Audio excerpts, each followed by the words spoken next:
Join us now in Israel for the real story, brought to you by www.israelvision.tv.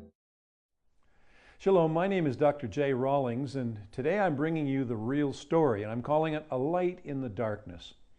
You know, David Ben-Gurion, Israel's first prime minister, was once asked, "What is your favorite Bible verse?" And in his typical brisk manner, he replied, "I have two favorite passages. First is Isaiah 49:6, which says, 'You shall be my servant, to raise up the tribes of Israel, and to restore the preserved ones of Israel. I will also give you as a light to the Gentiles, that you should be my salvation to the ends of the earth.'" And my second favorite verse is 1 Corinthians chapter 13, the love chapter, which says, "Love never fails."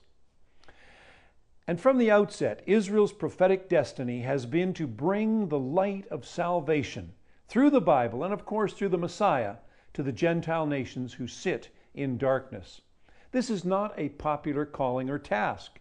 And over the centuries, Israel and the Jewish people have been hated and reviled, which I believe is directly connected to this chosen status.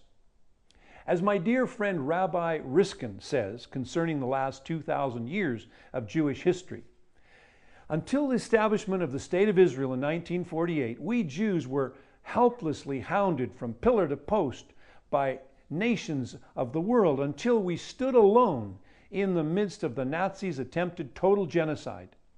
Even now, with the establishment of our state, when we have the ability to defend ourselves, we, and not the allies of Iran and Al-Qaeda, have again become the whipping boys not only of the Arab bloc, but also of the European Union, the United Nations, and even the American president. Yes, we still stand in isolation, but how can we ever understand this? History is again repeating itself. Now it's Israel that is held in contempt. Why did Hitler and all anti-Semites throughout history revile the Jews?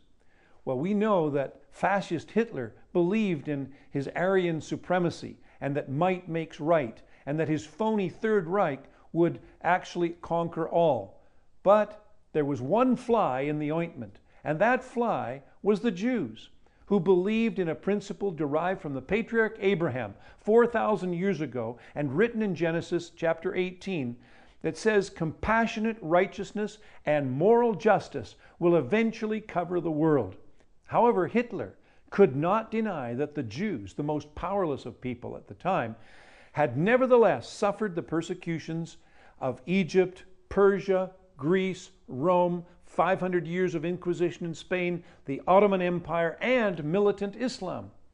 This illogical persecution gives credence to the fact that the Jews are God's witnesses, entrusted with honoring the Ten Commandments, teaching eternal life-giving truths of love, compassion, and morality to all of mankind. Among the few personal effects found in the Berlin bunker where Hitler committed suicide was the Jewish holy writ from the Passover Talmud, Pesachim. The failed Führer probably believed he was burying the Bible. Instead, the Bible buried him.